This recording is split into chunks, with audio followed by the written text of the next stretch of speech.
Hello मेरे प्यारे बच्चों, क्या हाल चाल। बढ़िया साहब। आई होप आप सभी अच्छे होंगे और आपकी तैयारी भी बेहतर चल रही होगी। लेकिन बहुत सारे हमारे प्यारे रसगुल्ले परेशान हैं कि फिजिक्स और केमिस्ट्री का क्या होगा। कुछ नहीं होगा बच्चों, जब तक मोनू सर है आपको टेंशन नहीं लेना है, सब क्लियर हो जाएगा। हर एक सब्जेक्ट की तैयारी बेहतर होगी, बस आपको मेहनत करना है हमारे साथ लगकर। तो चलिए बच्चों, आज के इस वीडियो में हम केमिस्ट्री फर्स्ट पार्ट के सारे इंपॉर्टेंट क्वेश्चन को वन शॉट वीडियो के माध्यम से कवर कर लेते हैं। आज के इस वीडियो में हम चैप्टर 1 से लेकर के चैप्टर 5 तक के सारे मोस्ट इंपॉर्टेंट क्वेश्चन को देखेंगे और सारे क्वेश्चन बेहद लाजवाब हैं। और हाँ, साथ में कॉपी और पेन लेकर के बैठना बच्चों, सारे क्वेश्चन को अच्छे से एक बार नोट्स बना लेना, उसके बाद यकीनन आपकी तैयारी एकदम बेहतर हो जाएगी। तो चलिए देख लेते हैं बच्चों सारे क्वेश्चन को। चलिए सबसे पहला क्वेश्चन, भाई पहला क्वेश्चन तो देखने में लगेगा कि आसान है, हाँ एक दो आसान मिलेगा, उसके बाद तो भाई सारे क्वेश्चन लाजवाब हैं। ठीक, पहला क्वेश्चन है कि मोलरता को परिभाषित कीजिए, या फिर बोलेगा कि मोलरता की परिभाषा दीजिए। इस क्वेश्चन को हमने इसलिए रखा है बच्चों क्योंकि इस पे न्यूमेरिकल जरूर आता है और यहां पर हमें समझना है फार्मूला, कॉन्सेप्ट समझना है। अपने को रटना कुछ भी नहीं है रसगुल्लो, इतना याद रखना। ठीक, चलिए इसको थोड़ा समझना है तो एक हम बना देते हैं कोई पात्र, एक बर्तन है और इस बर्तन में हमने क्या किया बच्चों, कोई बर्तन है और इस बर्तन में मान लेते हैं कोई लिक्विड है, कोई विलेन है भरा है। ये क्या है पूरा, ये विलेन है। ठीक, ये है बच्चों विलेन। अब इस विलेन में ठीक जो चीज थोड़ा बाहर से कुछ चीज मिला देते हैं, बाहर से हम इसमें कुछ घोल देते हैं, घोलने वाले को हम यहां थोड़ा व्हाइट से दर्शा रहे हैं और जिसको घोला जा रहा है उसको क्या बोलते हैं, विले। ठीक, यानी जिसको घोला जाता है विले, जिसमें घोला जाता है विलायक। तो जो पदार्थ हम घोल दे रहे हैं, जैसे अगर हम पानी में चीनी घोलेंगे बच्चों तो पानी विलायक हो गया क्योंकि पानी में घोल रहे हैं। जिसको घोलें, जैसे हमने चीनी घोला तो चीनी और विले हो गया। और मान लेते हैं इसकी क्वांटिटी, मान लेते हैं ये जो पूरा सॉल्यूशन है वो कितना है, 1 लीटर है। ठीक, मान लेते हैं कि पूरा का पूरा विलेन 1 लीटर है। अब परिभाषा क्या होगी मोलरता की वो समझिए। 1 लीटर विलेन है बच्चों, तो 1 लीटर विलेन में घुले विले के मोलों की संख्या, यानी ये जो विले है इसके जितने मोल आप घोल रहे हो, ठीक, मोलों की संख्या को n से दर्शाते हैं। n बराबर W/m होता है, अभी इसको आगे हम समझेंगे। तो 1 लीटर विलेन में घुले विले के मोलों की संख्या को कहते हैं मोलरता। हमने क्या बताया कि 1 लीटर विलेन में घुले विले के मोलों की संख्या को मोलरता कहते हैं। परिभाषा में क्या लिखा है कि 1 लीटर विलेन में घुले विले के मोलों की संख्या को उस विलेन की मोलरता कहते हैं। ठीक, इसको m से दर्शाया जाता है। अगर हम हिंदी में थोड़ा लिखेंगे बच्चों तो मोलरता बराबर क्या हो जाएगा, विले का के मोल।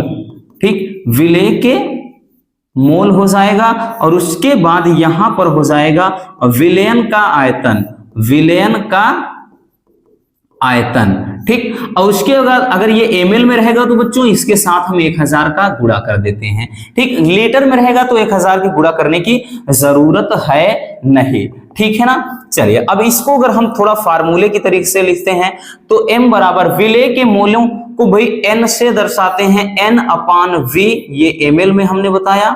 ठीक, और गुणे 1000, या फिर इसको जो मेन आपका इसका फार्मूला होता है वो होता है बच्चों m बराबर W/m इंटू v होता है गुणे में 1000, और ये हमने बताया ना ml में रहेगा। ठीक है ना। तो ये आपका मेन वाला फार्मूला बन जाता है। ठीक, ये आपका बच्चों क्या हो जाता है, मेन फार्मूला बन जाता है कि m बराबर, क्योंकि जो n होता है ना, n मोलों की संख्या है और n बराबर अभी हमने बताया W/m होता है, यानी n बराबर क्या होता है, W/m। तो ये फार्मूला हो जाता है। ठीक, और इसी फार्मूले पे आपको न्यूमेरिकल दिखाई पड़ेंगे बोर्ड एग्जाम में। स्मॉल w क्या है? विलेय का भार, जो आप घोल रहे हैं बच्चों उसका भार। जैसे बोल देगा 5 ग्राम चीनी या 5 ग्राम NaCl बोल देगा, या 5 ग्राम KCl कह देगा, कुछ भी बोल देगा, या 20 ग्राम ग्लूकोज बोलेगा। तो जो घोला जाए उसका भार होता है स्मॉल w। ठीक, अगर नहीं समझ में आ रहा डोंट वरी, थोड़ा लिख देते हैं। ये स्मॉल w, स्मॉल m और ये v, यही 3 चीज समझना है अपने को। ठीक, ये जो क्या है? विलेय का भार। क्या है बच्चों? विलेय का भार है। स्मॉल जो m है विलेय का अणु भार, विलेय का अणु भार। ठीक, अणु भार है। और उसके बाद जो v है, ठीक, ये जो v है वो क्या है? आयतन, विलयन का आयतन है। ठीक है ना, ये चीज समझ में आ गया। बस इतना है और कुछ नहीं है, बहुत सिंपल है। रसगुल्लों की 1 लीटर विलयन में घोले विलेय के मोलों की संख्या को ही अपन बोलते हैं मोलरता। मोलरता को प्रेजेंट करते हैं, मतलब किससे दर्शाते हैं? m से दर्शाते हैं। जो मेन फार्मूला होता है m बराबर होता है आपका स्मॉल w अपान small m into v। ml में रहेगा तो 1000 का गुणा हो जाएगा, और ml में ही आयतन देता है, लीटर में नहीं देता है न्यूमेरिकल में। समझ में आ गया? चलिए इसको स्क्रीनशॉट कर लीजिए, फिर चलते हैं नेक्स्ट क्वेश्चन की तरफ। चलिए बच्चों हो गया, अब हम आते हैं। चलिए एक चीज और समझ लीजिए, ये है मोलरता। मोललता अगर पूछ ले दिन क्या करोगे? मोललता पूछ ले बच्चों तो जहां पर हमने 1 लीटर विलयन लिखा है वहां पर 1 किलोग्राम विलायक हो जाएगा। हमने क्या बताया? ये जो 1 लीटर है यहां पर 1 केजी विलायक में घुले विलेय के मोलों की संख्या को मोललता कहते हैं। फार्मूला भी सेम होता है, और यहां V के जगह पर कैपिटल W हो जाता है, यानी विलायक का भार, कुछ नहीं। ये कहानी होती है मोललता की। तो मोललता में समझ गए क्या करना है। चलिए अब हम देखते हैं नेक्स्ट क्वेश्चन को। अगला क्वेश्चन क्या कह रहा है बच्चों? अगला क्वेश्चन कि मोल प्रभाज से आप क्या समझते हैं? ठीक, ये भी बेहद इंपॉर्टेंट है। हमने बोला ना परिभाषा नहीं रटना बच्चों, इसको अपने को देखना ही नहीं है, अभी हम जो बता रहे हैं वो देखना है। इसमें भी क्या करते हैं, हम एक सॉल्यूशन ले लेते हैं। एक विलयन हमने क्या किया बच्चों? ले लिया, और इस विलयन में 2 घटक हैं अब की बार। ठीक, इस विलयन में क्या है बच्चों? मान लेते हैं कि 2 घटक घोले गए हैं, एक है A और एक है B। एक A है एक B है। ठीक, इसमें 2 घटक हैं A और B। A और B से मिलकर सॉल्यूशन बना है, विलयन बना है।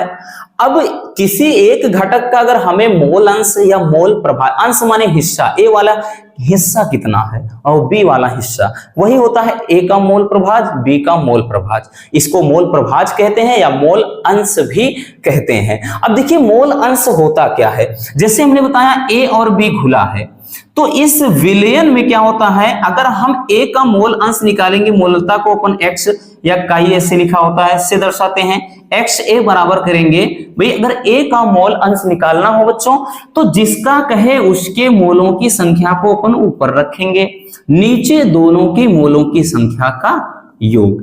ठीक है ना, यही होता है मतलब मोल प्रभाज। B का निकालेंगे बच्चों, XB बराबर निकालेंगे किस तरह, B के मोलों की संख्या को अपन ऊपर रखेंगे और नीचे दोनों का मोल, मतलब दोनों के मोल प्रभाज या मोलों की संख्या का योग हो जाएगा। मतलब क्लियर हुआ, यही करना है और कुछ नहीं। यानी जैसे इसमें A और B 2 घटक घोले गए हैं, तो A का मोल अंश अगर हमें निकालना है तो ये हो जाएगा कि किसी विलयन में उपस्थित किसी घटक का, मान लेते हैं A है, A और B 2 घटक हैं, तो किसी घटक का जो मोल प्रभाज होता है उस घटक के मोलों की संख्या तथा विलयन में उपस्थित कुल घटक के मोलों की संख्या के अनुपात के बराबर होता है ना। B वाला भी है तो भाई B का मोल अंश है, तो जिसका हमने बताया ना, जिसका पूछे, जिस घटक का पूछे उस घटक के मोलों की संख्या को ऊपर रखेंगे, नीचे कुल घटक के मोलों की संख्या का जो अनुपात होता है ये बराबर होता है मोल अंश के। ठीक, अब समझ में आ गया।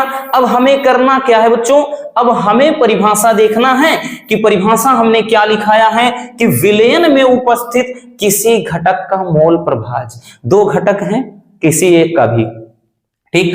तो किसी घटक का जो मोल प्रभाज होता है उस घटक के मोलों की संख्या तथा विलयन में उपस्थित कुल घटक के मोलों की संख्या के अनुपात के बराबर होता है। तो यहां पर हमने क्या बताया कि दो घटक हैं। तो सबसे पहले हम ऐसे निकालेंगे कि ए घटक का मोल प्रभाज, अगर हम ए घटक का मोल प्रभाज निकालेंगे तो इसको x से लिखेंगे बराबर Na अपमान, हमने क्या बताया नीचे दोनों के मोलों की संख्या का योग रहेगा, ठीक है, Na प्लस Nb। तो ये हो जाएगा आपका A का मोल अंश या A का मोल प्रभाज। इसी तरह हम क्या निकालेंगे, अगर हम निकालेंगे भाई कि B का मोल अंश, ठीक, या B का मोल प्रभाज, तो जब B का मोल प्रभाज निकालना हो बच्चों तो हम क्या करेंगे भाई, B के लिए करेंगे तो यहां पर लिखेंगे XB, ठीक, या काई B बोलते हैं, उसके बाद बराबर यहां पर NB हो जाएगा, जिसका कहे हमने कहा ना ऊपर NB, थोड़ा सही से N लिख दीजिए NB, और नीचे Na प्लस NB ये रहेगा, ठीक। तो ये हो जाएगा बच्चों इसका यानी B का मोल अंश या मोल प्रभाज। समझ में आ गया? बस यही करना है कि जिस घटक का कहे उस घटक के मोलों की संख्या को ऊपर रखना है, नीचे दोनों के घटक के मोलों की संख्या का योग कर देना है। क्योंकि इसमें XA क्या है भाई, यहां पर आपको जो दिख रहा है बच्चों, ये आपको Na दिख रहा है और NB ये दोनों है क्या, तो Na का मतलब हो गया भाई A के मोल की संख्या या A के मोल, ठीक है ना, A के मोलों की संख्या है, और ये क्या है B के मोल, ठीक, ये B के मोलों की संख्या, और बाकी जो X से दिख रहा है ये है क्या आपका मतलब A का मोल प्रभाज, XB क्या है B का मोल प्रभाज। तो मोल प्रभाज को अपन इस तरह से दर्शाएंगे, इस तरह से लिखेंगे, और इस पे न्यूमेरिकल एक जरूर आता है बच्चों, हर साल पूछा जाता है, ठीक, इसलिए ये बेहद इंपॉर्टेंट है। सवाल में देगा कैसे, ऐसे देगा कि 18 ग्राम जल फिर 36 ग्राम एथिल अल्कोहल के विलयन में के मिश्रण में दोनों का मोल अंश निकालो। तो आपको क्या करना है, ये भार दिया है भाई, क्योंकि अलग ये आपका भार दे दिया है जल का और ये दे दिया है अल्कोहल का, तो इसी तरह से दोनों के अलग मोल मतलब मोलों की संख्या निकालकर हम न्यूमेरिकल लगाते हैं। बाकी न्यूमेरिकल आपको देखना हो तो हमने भाई प्लेलिस्ट बना दिया है चैप्टर वाइज न्यूमेरिकल की, वहां से जाकर देख लीजिए, कोई दिक्कत नहीं। तो चलिए बच्चों इसको भी स्क्रीनशॉट कर लीजिए।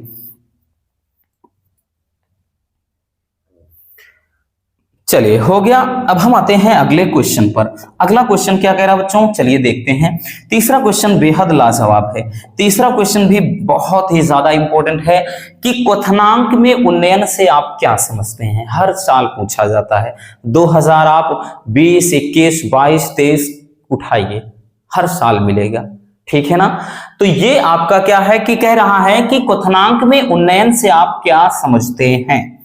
इसमें देखिएगा, देखिए हमने क्या बताया कि सबसे पहले आपको परिभाषा रटना है नहीं, ठीक। ये कोई विलायक है, कोई विलायक है और हम इसको रहे हैं थोड़ा क्या कर रहे हैं, उबाल रहे हैं, और इसको भाई उबालते वक्त इसमें कोई चीज मिला दिया जाए। मान लेते हैं कि यहां पर NH2CONH2, ठीक, मिला दिए, या फिर यहां पर C6H12O6 मिला दिए, ठीक, कोई भी चीज मिला दे रहे हैं आप, चाहे यूरिया मिला दीजिए, चाहे ग्लूकोज मिला दीजिए, या फिर आप शर्करा, ठीक, शक्कर है ना जिसको चीनी बोलते हैं, मिला दीजिए।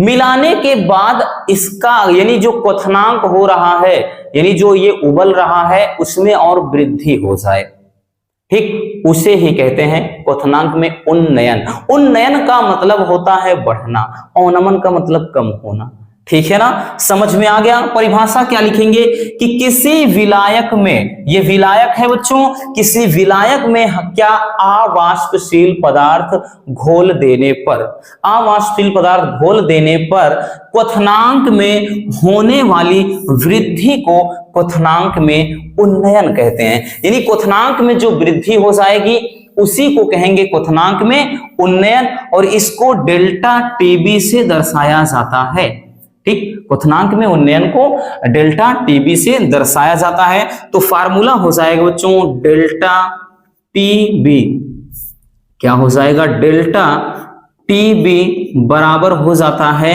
1000 गुणे KB गुणे स्मॉल w अपान m गुणे कैपिटल W, यानी विलायक का भार रहेगा ग्राम में। ठीक, ये बहुत ही ज्यादा इंपॉर्टेंट फार्मूला है। इस फार्मूले पर भी आप कोई भी सेट उठाइए, प्रीवियस ईयर के कोई भी सेट उठाइए, एक न्यूमेरिकल 3 नंबर का आपको इस फार्मूले पर जरूर मिलेगा। बहुत ही ज्यादा इंपॉर्टेंट है, इसलिए बच्चों इन सारे क्वेश्चन को रखा है, ऐसे ही नहीं रख दिया। अब देखिए इसमें सबका मतलब क्या है, थोड़ा उसको समझ लेते हैं। डेल्टा टीबी क्या है बच्चों, जानना बेहद जरूरी है। ठीक, और केबी क्या है, स्मॉल डब्ल्यू क्या है, ठीक, एम क्या है और कैपिटल डब्ल्यू क्या है, हर एक चीज का मतलब अपने को आना चाहिए। तो डेल्टा टीबी हमने बताया ना कि ये है क्वथनांक में उन्नयन, क्वथनांक में उन्नयन, उन्नयन का मतलब वृद्धि। केबी क्या है, मोलल उन्नयन स्थिरांक, ये सवाल में दिया रहेगा, मोलल उन्नयन स्थिरांक, इसका मान दिया रहेगा। ठीक, मोलल उन्नयन स्थिरांक। स्मॉल डब्ल्यू क्या है, तो ये भाई स्मॉल डब्ल्यू जब भी दिखे आंख मूंद कर विलेय का भार होता है, इतना याद रख लीजिए बच्चों। ठीक, स्मॉल एम है तो विलेय का अणुभार, विलेय क्या लिख रहे हैं भाई, विलेय का अणुभार, अणुभार। और उसके बाद कैपिटल डब्ल्यू है तो विलायक का अणुभार।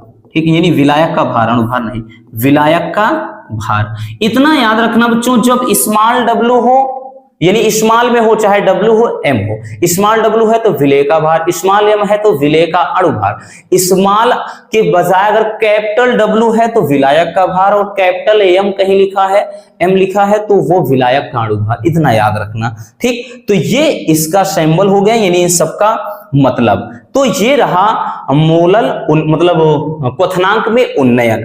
एक आता है हिमांक में अवनमन, परिभाषा सेम है, बस थोड़ा सा अंतर है रसगुल्लों, और अंतर क्या है वो चीज समझिए।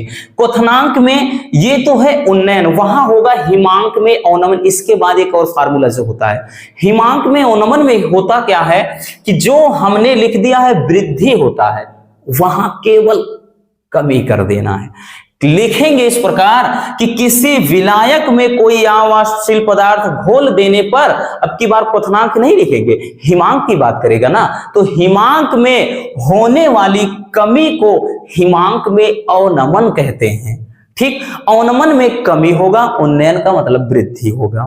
फार्मूला भी सेम होता है, लेकिन टीबी की जगह टीएफ होगा। एफ का मतलब फ्रीजिंग पॉइंट, हिमांक, और यहां पर बी था बॉइलिंग पॉइंट यानी क्वथनांक। तो फार्मूला भी सेम होता है, जहां पर ये डेल्टा टीबी है डेल्टा टीएफ हो जाता है, आपने पढ़ा होगा, और जो केबी है वहां केएफ हो जाता है, यानी मोलल, उसको फिर अवनमन स्थिरांक बोल देते हैं। बस इतना सा परिवर्तन है, इसलिए हमने दोनों को नहीं रखा है, लेकिन बता दे रहे हैं, आप अच्छे से इस बात का ध्यान रखना। ठीक है ना, चलिए इसको भी स्क्रीनशॉट कर लीजिए बच्चों, ये बेहद इंपॉर्टेंट है आपके न्यूमेरिकल की दृष्टि से, इसलिए हमने इसको रखा है। और परिभाषा भी पूछा जाता है, 2023 में भी पूछा गया था। ठीक, चलिए स्क्रीनशॉट कर लीजिए। चलिए बच्चों हो गया। अब हम आते हैं अगले क्वेश्चन पर। अगला क्वेश्चन, क्वेश्चन नंबर 4, ये भी अपने आप में बहुत ही प्यारा सा क्वेश्चन है। और भाई साहब ये भी लगभग कभी कभार गैप कर देता है, नहीं तो इसको भी रेगुलर पूछता है। कह रहा है कि प्रतिलोम परासरण क्या है। ठीक, परिभाषा देखने से पहले कुछ चीजें समझ लीजिए। एक मान लेते हैं बच्चों अर्धपारगम में झिल्ली है, अर्धपारगम में एक या चर्म पात्र एक झिल्ली है। ठीक, अर्धपारगम में एक झिल्ली है, और इधर की सांद्रता, इधर मान लेते हैं कोई, ठीक है ना, सॉल्यूशन है, उसकी सांद्रता कम है, कम सांद्रता है, और इधर अधिक सांद्रता है, अधिक सांद्रता। तो कम सांद्रता से अधिक, यानी जो विलायक के अणु होते हैं, कम सांद्रता से अधिक सांद्रता की ओर जब अर्धपात्र झिल्ली या चर्मपात्र झिल्ली या अर्धपारगम झिल्ली द्वारा गुजरते हैं, तो इस प्रक्रिया को बोलते हैं परासरण। क्या बोलते हैं? परासरण। हमने क्या बताया कि जो कोई भी विलायक है उसके अणु का कम सांद्रता वाले विलयन से अधिक सांद्रता वाले विलयन की ओर अर्धपारगम झिल्ली के द्वारा गुजरना, यह कहलाता है परासरण। लेकिन परासरण दाब क्या है? यानी वह दाब जो क्या करे, अणुओं को कम सांद्रता वाले मतलब विलयन से अधिक सांद्रता वाले विलयन की ओर ले जाने में सहायक हो जाए, उसी दाब को बोलते हैं परासरण दाब। लेकिन यहां पर क्या है, प्रतिलोम परासरण है। प्रतिलोम है, प्रतिलोम का मतलब उल्टा, या इसी को प्रतिपरासरण बोलेगा, ठीक है ना। अब जब भाई प्रतिलोम परासरण की बात आ गई तो ये क्रिया भी पूरी उल्टी करना पड़ेगा आपको। तो ये इस प्रक्रिया को अब हम एरो इस तरफ से कर देते हैं, इधर कर देते हैं, मतलब अब सीन उलट गया। अब परिभाषा क्या हो जाएगा कि यदि परासरण दाब से अधिक दाब विलयन पर लगाया जाए, यानी जितना दाब हमने पहले लगाया था उससे अधिक अगर हम दाब लगा देंगे तो विलायक के जो अणु हो जाएगा बच्चों, वो अधिक सांद्रता वाले विलयन से कम सांद्रता वाले विलयन की ओर प्रवाहित होने लगते हैं। और इसी दाब को बोलते हैं, मतलब इसी प्रक्रिया को क्या कहते हैं बच्चों, प्रतिलोम परासरण कहते हैं। समझ में आया ना। हमने अभी तक ये बताया कि जब कम सांद्रता से अधिक सांद्रता की ओर जाए तो परासरण बोलेंगे, लेकिन जब दाब ज्यादा लगा दिया जाए, परासरण दाब से भी ज्यादा दाब लगा देंगे तो जो विलायक के अणु होंगे वो अधिक सांद्रता से कम सांद्रता वाले विलयन की ओर आने लगेंगे। इसी प्रक्रिया को बोलेंगे अपन क्या, प्रतिलोम परासरण कहते हैं। समझ में आ गया। चलिए इसको भी स्क्रीनशॉट कर लीजिए बच्चों। ठीक, परिभाषा समझ गए ना कि यदि परासरण दाब से अधिक दाब लगाया जाए विलयन पर तो जो विलायक के अणु होगा बच्चों वो कम मतलब अधिक सांद्रता वाले विलयन से कम सांद्रता वाले विलयन की ओर प्रवाहित होने लगते हैं। इस प्रक्रिया को ही परासरण मतलब प्रतिलोम परासरण कहते हैं। ठीक, मतलब यह प्रक्रिया परासरण के विपरीत होती है। ठीक, इसीलिए इसको प्रतिलोम परासरण कहते हैं। ठीक, चलिए स्क्रीनशॉट कर लीजिए, फिर चलते हैं अगले क्वेश्चन पर। चलिए बच्चों हो गया। चलिए अब हम देखते हैं नेक्स्ट क्वेश्चन को। अगला क्वेश्चन क्या है, क्वेश्चन नंबर 5। सारे क्वेश्चन बच्चों अपने आप में बेहद इंपॉर्टेंट है। ठीक, इसीलिए बोल रहे हैं इनको बिल्कुल भी हम नजरअंदाज नहीं कर सकते हैं। क्वेश्चन है कि मानक इलेक्ट्रोड विभव किसे कहते हैं, या मानक इलेक्ट्रोड विभव क्या है। ठीक, देखिए एक होता है इलेक्ट्रोड विभव, दूसरा होता है मानक इलेक्ट्रोड विभव। अब इलेक्ट्रोड विभव को थोड़ा समझ लेते हैं बच्चों। जैसे कोई हमने अर्ध सेल रख लिया, ठीक, अर्ध सेल, और उसके बाद इसमें क्या किया, इलेक्ट्रोड को अपन डुबो देते हैं। ठीक, यानी इलेक्ट्रोड का मतलब समझ रहे हैं कि भाई हमने क्या किया, इसमें कोई धातु की 2 छड़ को डुबो दिया है, क्योंकि धातु की क्षण को ही क्या कहते हैं, इलोड, मतलब इलेक्ट्रोड बोलते हैं। एक को क्या बोलते हैं, अगर हम बात करें नाम में तो भाई एक का नाम होता है कैथोड, यानी जिस पर भाई क्या होता है प्लस होता है वो एनोड होता है, जिस पर माइनस वो कैथोड हेतु है। ठीक है ना, कैथोड। तो ये क्या है, ये दोनों हैं इलेक्ट्रोड। ठीक, क्या है, इलेक्ट्रोड हैं। अब यहां पर क्या है, इसमें सॉल्यूशन पूरा विलयन भरा हुआ है। इसमें बच्चों क्या है, पूरा का पूरा विलयन है। इतना क्लियर हुआ। अब देखिएगा, जब किसी धातु की क्षण को, पहले हम समझेंगे इलेक्ट्रोड विभव की परिभाषा, फिर देखेंगे मानक इलेक्ट्रोड विभव। ठीक, जब किसी धातु की क्षण को उसके लवण के विलयन में डुबोया जाता है तो ये जो क्षण होती है और इस विलयन के बीच में एक विभव स्थापित हो जाता है, यानी इनके बीच में एक विभवांतर स्थापित हो जाता है या विभव उत्पन्न हो जाता है, उसे कहते हैं इलेक्ट्रोड विभव। ठीक, जैसे ये जिंक की क्षण है, ये क्या है, जिंक की क्षण, और यहां पर विलयन में ZnSO4 का सॉल्यूशन भरा हुआ है। तो हमने परिभाषा में यही तो बताया बच्चों। ठीक, हमने परिभाषा में क्या, जैसे इसमें बताया कि भाई ZnSO4 का विलयन है कि जब किसी धातु की क्षण को उसके लवण के विलयन में डुबोया जाता है तो उसमें एक विभव स्थापित हो जाता है। इस प्रक्रिया को बोलते हैं या इस विभव को बोलते हैं इलेक्ट्रोड विभव। लेकिन बात आ रही है मानक इलेक्ट्रोड विभव। कुछ नहीं करना बच्चों, मानक इलेक्ट्रोड विभव के लिए थोड़ा कुछ कंडीशन हो जाती है। मानक इलेक्ट्रोड विभव के लिए अब हम थोड़ा शब्द आगे जोड़ देंगे, 25 अंश सेल्सियस इतना ताप होना चाहिए रसगुल्लों, और साथ में एक वायुमंडल यानी एक एटीएम दाब होना चाहिए। ये और कंडीशन अप्लाई करना है बस अपने को। दो कंडीशन और अप्लाई कर लिए कि यदि 25 मतलब यहां पर अब परिभाषा लिखेंगे कि 25 अंश सेल्सियस ताप तथा एक वायुमंडल दाब। समझ में आया कि 25 अंश सेल्सियस ताप तथा एक वायुमंडल दाब पर जब किसी धातु की क्षण को उसके लवण के विलयन में डुबोते हैं तो विलयन में उत्पन्न होने वाले विभव को बच्चों क्या कहते हैं? मानक इलेक्ट्रोड विभव कहते हैं। है ना आसान? हमने क्या बोला भाई, कुछ भी कठिन नहीं है बच्चों। हमने क्या बताया? एक सॉल्यूशन है, एक अर्धशेल है, एक विलयन भरा हुआ है इसमें, और यहां पर जब हम धातु को डुबोएं और हम टेम्परेचर रखें कितना, 25 अंश सेल्सियस ताप रखें, और उसके बाद इस पर दाब कितना लगाना चाहिए? एक वायुमंडल दाब। तो 25 अंश सेल्सियस ताप तथा एक वायुमंडल दाब पर जब किसी धातु की क्षण को उसके लवण के विलयन में डुबोया जाता है तो उसमें उत्पन्न होने वाले विभव को ही हम कहते हैं मानक इलेक्ट्रोड विभव, और इसे E0 से दर्शाते हैं। ठीक है ना, इतना याद रखना। समझ में आया? चलिए स्क्रीनशॉट कर लीजिए।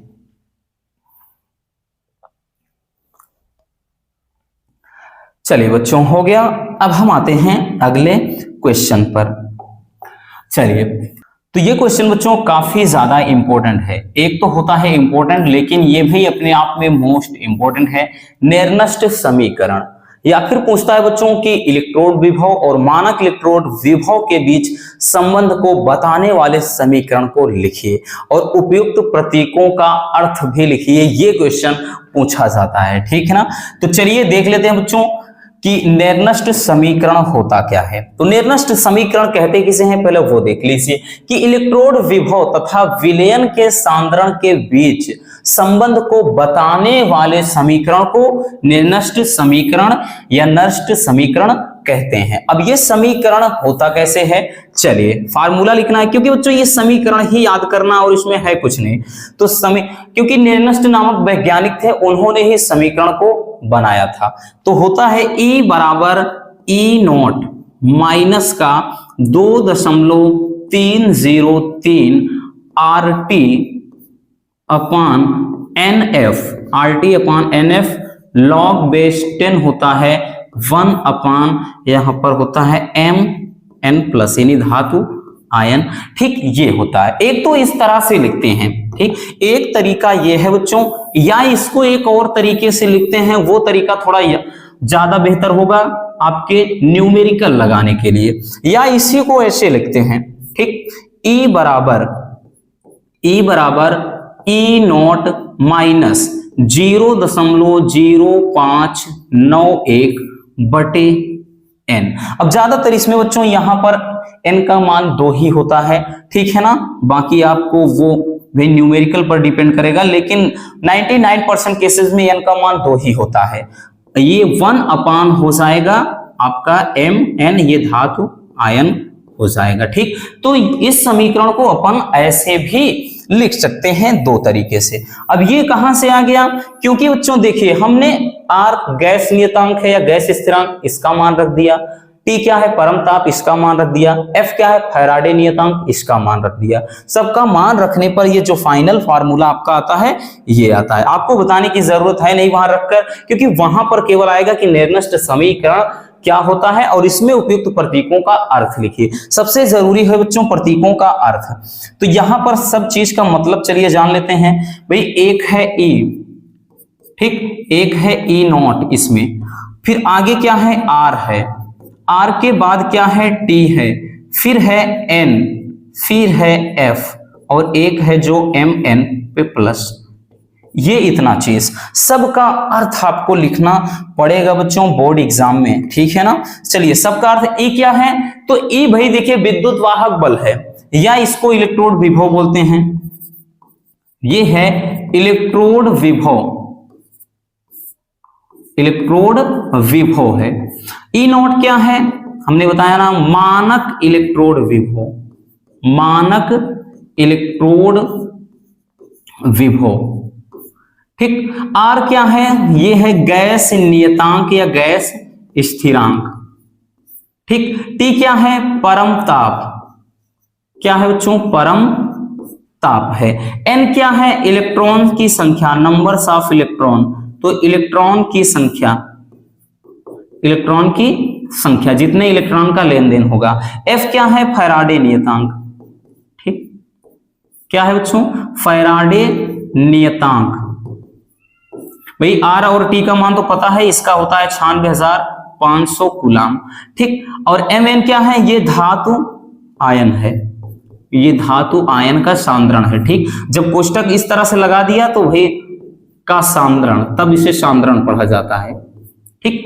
इतना चीज है, ठीक। और सबका अर्थ आपको वहां पर लिखना पड़ेगा बच्चों, तभी पूरे नंबर आपको मिलेंगे। समझ में आ गया। इस पे भी न्यूमेरिकल पूछे जाते हैं जो सेल पर आधारित होता है, ठीक है ना। तो चलिए इसको भी स्क्रीनशॉट कर लीजिए, फिर चलते हैं नेक्स्ट क्वेश्चन की तरफ।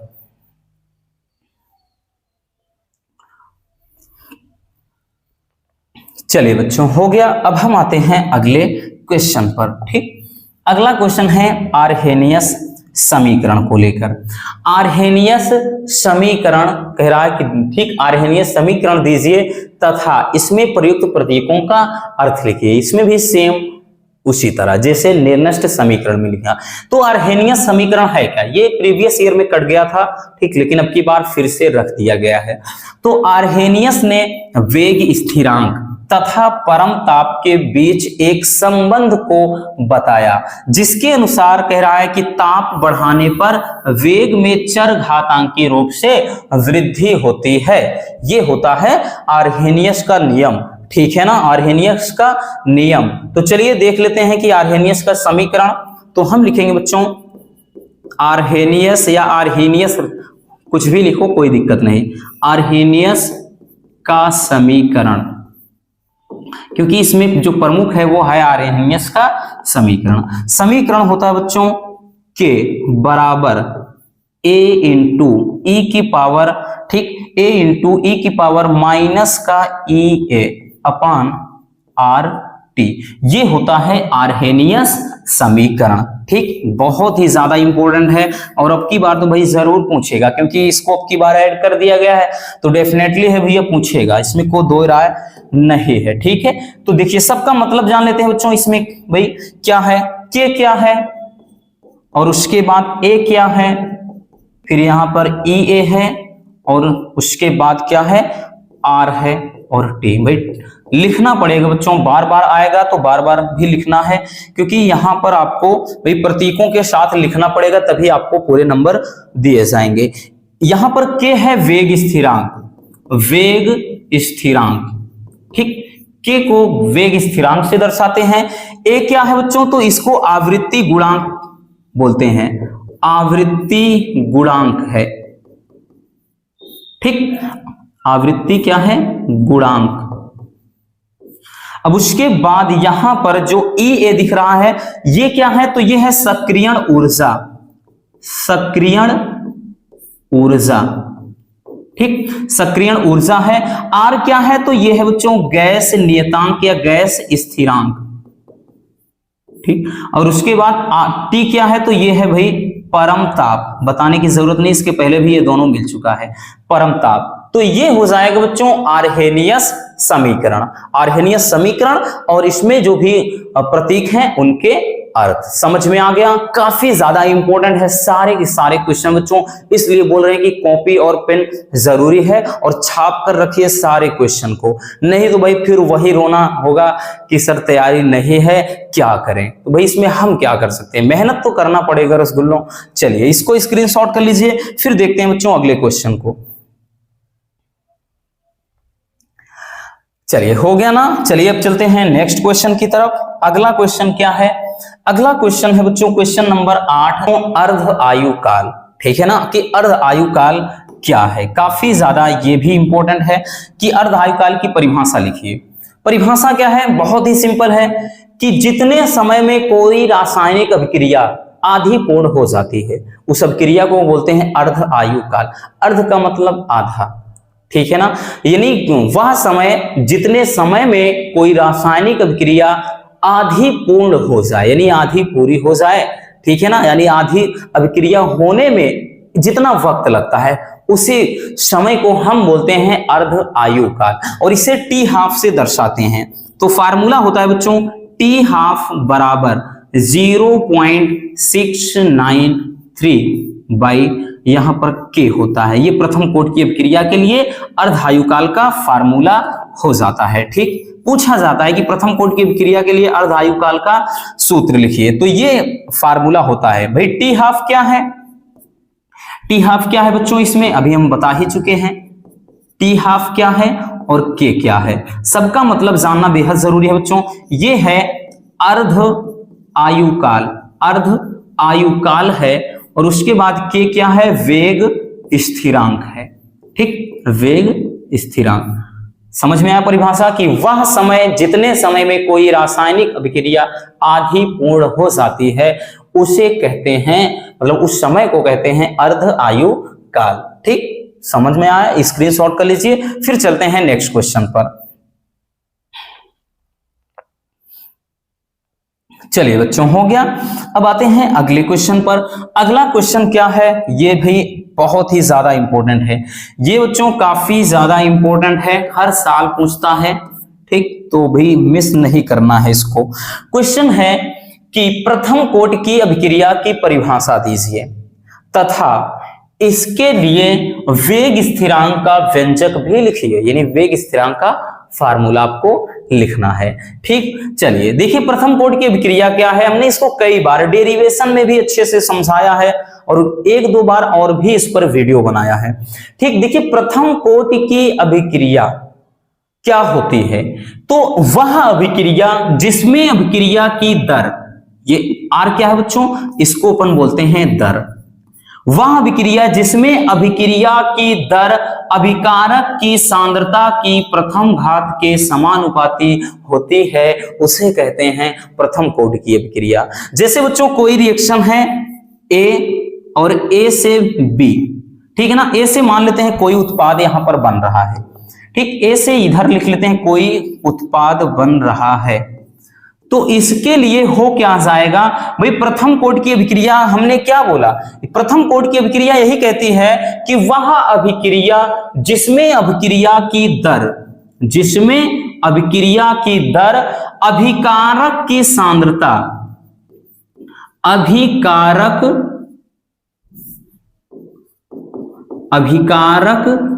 की सांद्रता के प्रथम घात ठीक,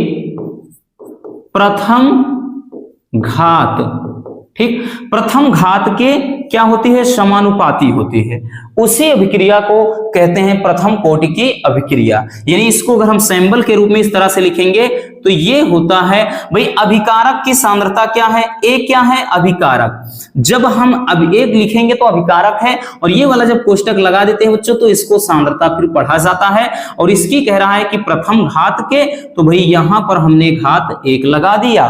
तो वह अभिक्रिया जिसमें अभिक्रिया की दर अभिकारक की सांद्रता के प्रथम घात के समानुपाती होता है उसे कहते हैं प्रथम कोटि की अभिक्रिया। ठीक है ना, इतना समझ में आया। और कह रहा है कि प्रथम कोटि की अभिक्रिया के लिए वेग स्थिरांक का व्यंजक लिखना है।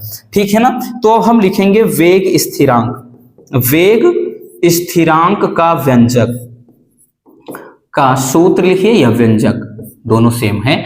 तो वेग स्थिरांक का व्यंजक हो जाता है बच्चों कि के बराबर 2.303 बटे टी होता है, फिर log बेस 10 होता है a/a-x। काफी ज्यादा इंपॉर्टेंट है, और इसमें जितने भी आपके न्यूमेरिकल बनते हैं बच्चों तो 90% आपके जो न्यूमेरिकल होते हैं इसी फार्मूले पर होते हैं इस चैप्टर के। ठीक है ना, अब यहां पर a है क्या, a क्या है, चलिए वो देखते हैं। भाई a क्या है, और एक दूसरा है बच्चों a-x। A माइनस एक्स, दोनों का मतलब जानना बेहद जरूरी है। तो A है प्रारंभिक सांद्रता, क्या है? प्रारंभिक सांद्रता है,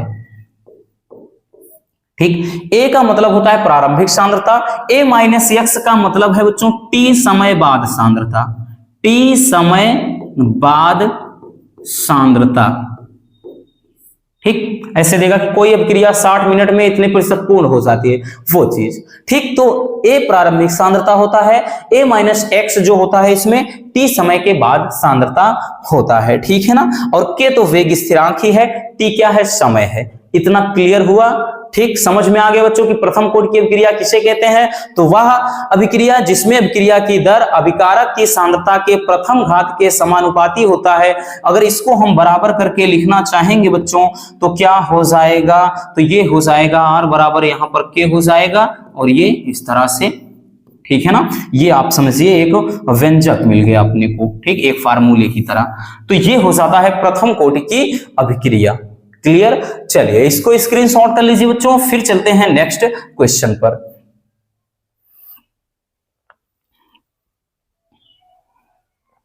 चलिए हो गया, अब हम आते हैं अगले क्वेश्चन पर। अगला क्वेश्चन क्या है? चलिए वो देखते हैं। Question number 10। क्वेश्चन नंबर जो 10 है बच्चों, ये है कि संक्रमण तत्व क्या है? संक्रमण तत्व क्या है और इन्हें संक्रमण तत्व क्यों कहते हैं? बहुत ही इंपॉर्टेंट है, ठीक है ना। ये क्वेश्चन भी बेहद इंपॉर्टेंट है बच्चों कि संक्रमण तत्व किसे कहते हैं, ठीक। संक्रमण तत्व क्या है और इनको संक्रमण तत्व कहा क्यों जाता है, ठीक। हालांकि इसको पहले भी बता चुके हैं बढ़िया से, लेकिन फिर भी इंपॉर्टेंट है इसलिए हमने रिपीट कर दिया, ठीक। चलिए देखिए, संक्रमण तत्व का मतलब होता है बच्चों डी ब्लॉक के तत्व, ठीक। यानी जो आपके डी ब्लॉक के तत्व होते हैं, तो डी ब्लॉक के एलिमेंट्स को, डी ब्लॉक के तत्वों को कहा जाता है संक्रमण तत्व, ठीक है ना।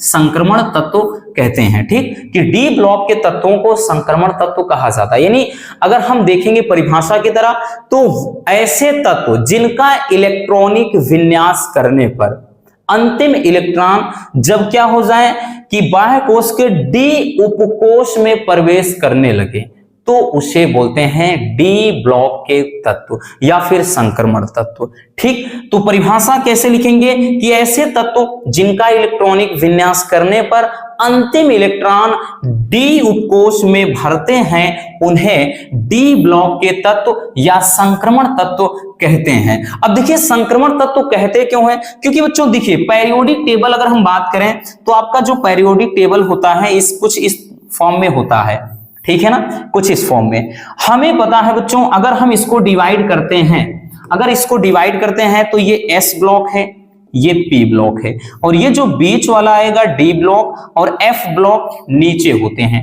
ठीक, दो क्षैतिज पंक्तियों में।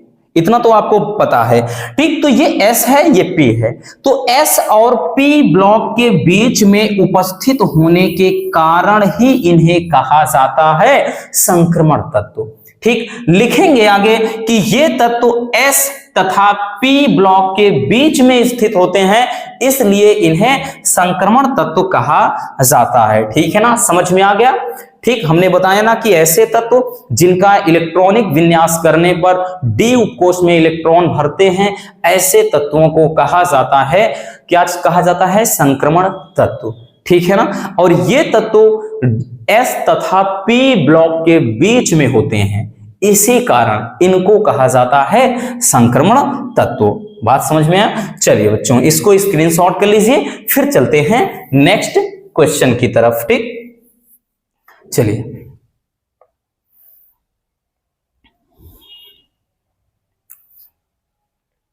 चलिए बच्चों हो गया, चलते हैं अगले क्वेश्चन पर। अगला क्वेश्चन क्या है वो देखते हैं। अब आ गया भाई साहब संक्रमण तत्वों की 4 विशेषताएं लिखिए। संक्रमण तत्व तो हमने देख लिया, ये भी अपने आप में बेहद लाजवाब है। संक्रमण तत्व की अब लिखना है अपने को 4 विशेषता, ठीक, कि संक्रमण तत्व की 4 विशेषताएं लिखिए, ठीक, कि संक्रमण तत्व की क्या विशेषता होती है। देखिए बच्चों वैसे इनकी विशेषताएं बहुत सारी हैं, लेकिन 4 प्रमुख विशेषता में बात करें तो जो संक्रमण तत्व होते हैं सबसे पहला ये रंगीन आयन बनाते हैं। ठीक, अब रंगीन आयन क्यों बनाते हैं, जाइए वीडियो देखिए, आपको बेहतर तरीके से ये मालूम पड़ जाएगा। हमने प्लेलिस्ट भी बनाया है जो आपका डी ब्लॉक के तत्व वाला, उसमें देख लीजिए। सब जो जितना हम आज विशेषता लिखेंगे उन चारों का रीजन भी समझाया है। ठीक है ना, ये रंगीन आयन बनाते हैं, पहला हो गया, पहली विशेषता। ठीक, कि ये रंगीन आयन बनाते हैं। दूसरा बात करें बच्चों तो ये ठीक अनुचुंबकीय लक्षण प्रकट करते हैं। अनुचुंबकीय यानी इनमें अनुचुंबकीय गुण होता है, अनुचुंबकीय गुण दर्शाते हैं। ठीक, दर्शाते हैं यानी इनमें अनुचुंबकीय गुण होता है। अगला अगर हम देखें बच्चों, ये उत्तम उत्प्रेरक की भांति व्यवहार करते हैं। ठीक, यानी ये एक अच्छे उत्प्रेरक होते हैं। उत्प्रेरक, ये उत्तम उत्प्रेरक का कार्य करते हैं, का कार्य करते हैं, यानी ये क्रिया की दर को बढ़ाने का भी काम करते हैं, एक उत्प्रेरक का काम करते हैं। ठीक, अगला है बच्चों कि इनमें धात्विक चालकता होती है। धात्विक चालकता होती है यानी ये क्या है, थोड़ा धातु की तरह व्यवहार करते हैं, धात्विक चालकता होती है। अगला एक ये संकर आयन बनाते हैं, मतलब और भी लिख सकते हैं, लिखना चाहेंगे ये संकर आयन बनाते हैं। ठीक, संकर आयन बनाते हैं, तो 4 बोला हमने 5 लिख दिया ताकि आपको दिक्कत ना हो। ठीक है ना, चलिए भाई कम से कम 3 तो याद होना ही चाहिए बच्चों, ये काफी ज्यादा इंपॉर्टेंट है, इसीलिए इसको हमने पिक किया है। भाई आपको बिल्कुल भी इसे नहीं छोड़ना है बच्चों, क्योंकि बहुत ही ज्यादा इंपॉर्टेंट है। चलिए स्क्रीनशॉट कर लीजिए, फिर चलते हैं अगले क्वेश्चन पर।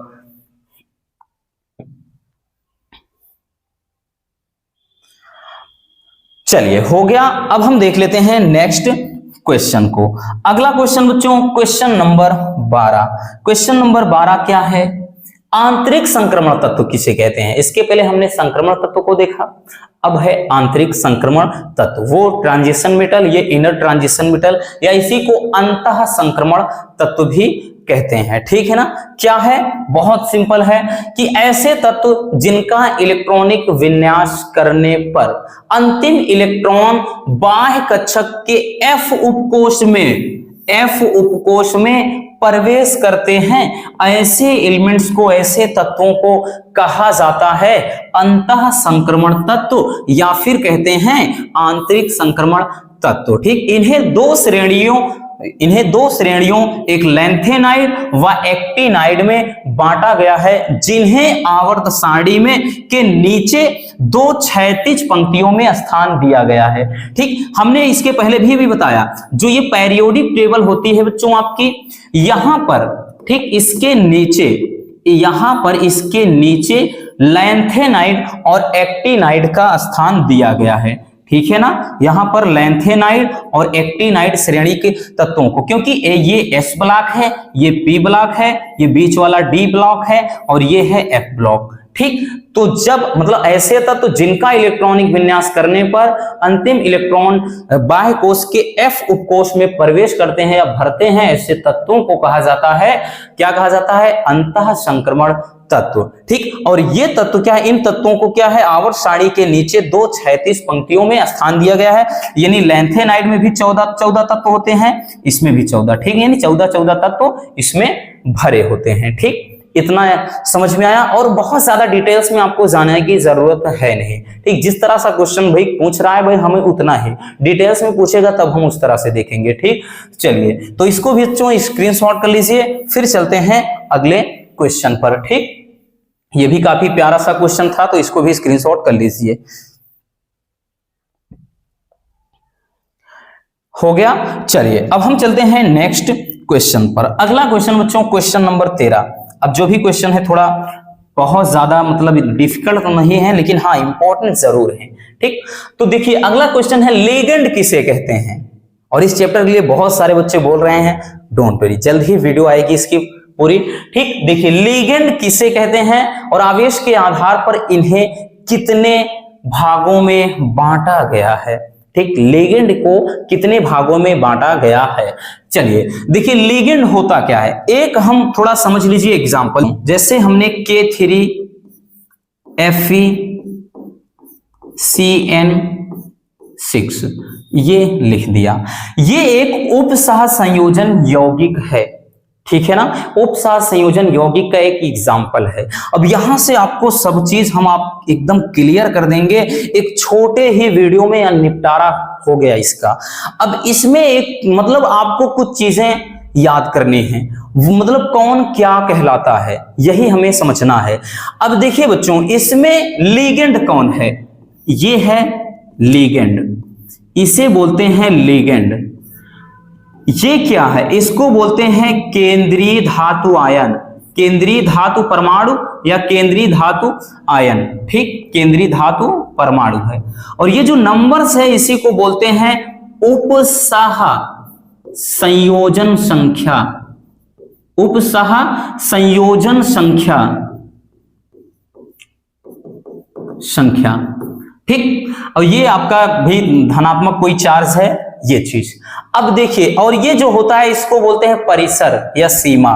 अब लिगेंड की परिभाषा हमें देना है, हमने बताया ये केंद्रीय धातु परमाणु है, तो अब देखिए लिगेंड की परिभाषा क्या है, तो कोई भी परमाणु या आयन, ये वाला बात कर रहे हैं इसकी, कोई भी परमाणु या आयन, ठीक, केंद्रीय धातु परमाणु को इलेक्ट्रॉन युग्म देने की क्षमता रखता है, ठीक है ना, यानी किसी भी परमाणु या आयन जिसमें केंद्रीय धातु परमाणु को इलेक्ट्रॉन युग्म देने की क्षमता होती है उसे कहते हैं लिगेंड। अब इसमें बच्चों ये वाला जो है, ठीक, ये जो Cn है केंद्रीय धातु परमाणु या केंद्रीय धातु आयन को क्या करेगा, इलेक्ट्रॉन युग्म प्रदान करने की क्षमता रखता है, ठीक। हमने यही तो बताया ना कि यहां पर देखिए लिगेंड क्या है, तो हमने बताया कि कोई भी परमाणु या कोई भी आयन जो केंद्रीय धातु परमाणु को इलेक्ट्रॉन युग्म देने की क्षमता रखता हो उसे कहेंगे लिगेंड। और ये क्या है, केंद्रीय धातु परमाणु है। और केंद्रीय धातु परमाणु की अगर परिभाषा पूछ लेता तो मतलब केंद्रीय धातु परमाणु में लिखते हैं वह परमाणु जो लिगेंड से सीधे जुड़ा हो उसे कहते हैं केंद्रीय धातु परमाणु कहते हैं, ठीक। और यहां पर एक हो गया अब उपसह संयोजन संख्या, तो इसको अपन आगे भी देखेंगे, डोंट वरी।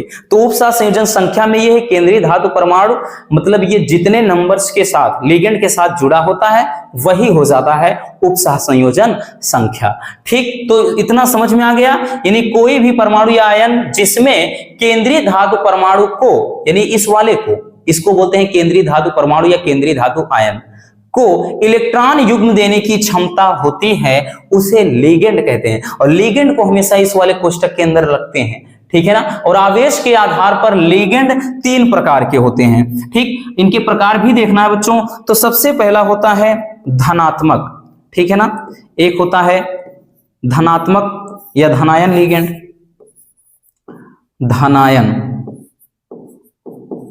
एक धनायन होता है, दूसरा होता है ऋणायन, तीसरा होता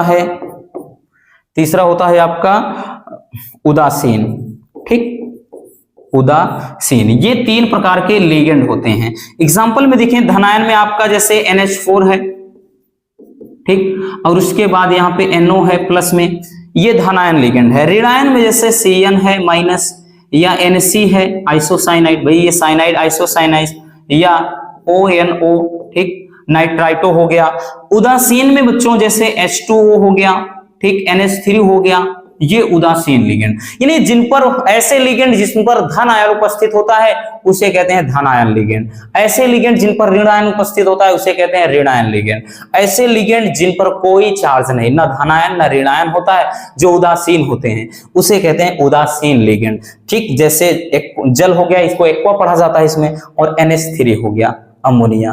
तो ये है बच्चों लिगेंड और आवेश के आधार पर लिगेंड के प्रकार। तो चलिए इसको भी स्क्रीनशॉट कर लीजिए, फिर हम चलते हैं नेक्स्ट क्वेश्चन पर। चलिए बच्चों हो गया। चलिए अब देख लेते हैं अगला क्वेश्चन।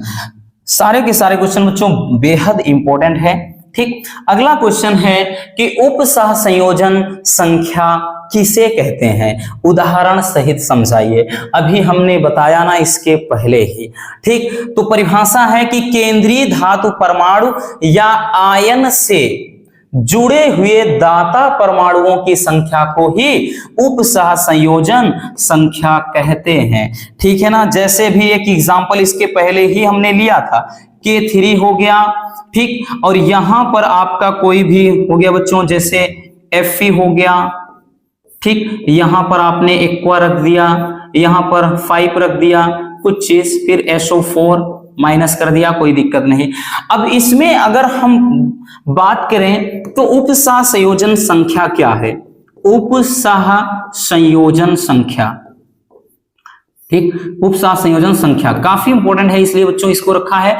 तो यही तो कह रहा है कि केंद्रीय धातु परमाणु, यानी केंद्रीय धातु परमाणु या आयन, अब इसी वाले को तो कहते हैं केंद्रीय धातु परमाणु।